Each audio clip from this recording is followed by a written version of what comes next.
'Twas the night before Christmas, when all through the house not a creature was stirring, not even a mouse. The stockings were hung by the chimney with care, in hopes that St. Nicholas soon would be there. The children were nestled all snug in their beds, while visions of sugar plums danced in their heads.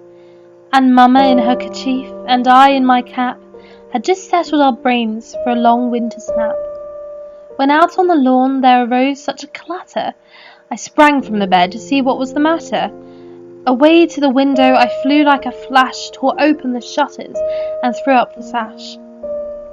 The moon on the breast of the new-fallen snow gave the lustre of midday to objects below, when what to my wondering eyes should appear but a miniature sleigh and 8 tiny reindeer. When a little old driver, so lively and quick, I knew in a moment it must be St. Nick.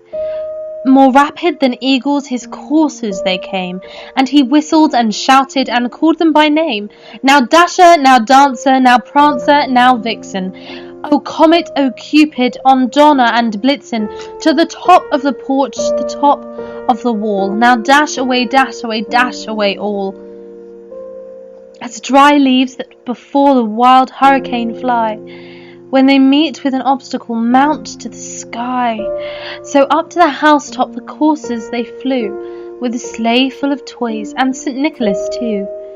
And then, in a twinkling, I heard on the roof the prancing and pawing of each little hoof. As I drew in my head and was turning around, down the chimney St. Nicholas came with a bound.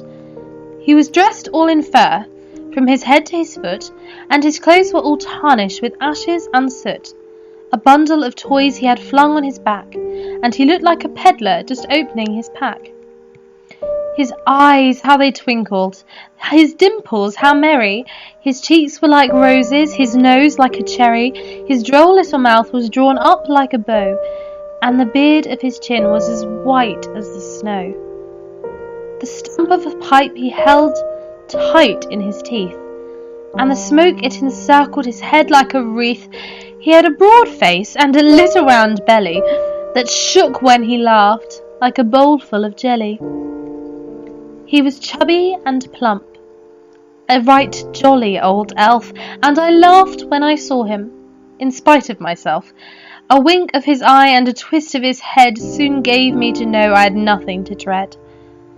He spoke not a word, but went straight to his work, and filled all the stockings, then turned with a jerk, and laying his finger aside of his nose, and giving a nod, up the chimney he rose.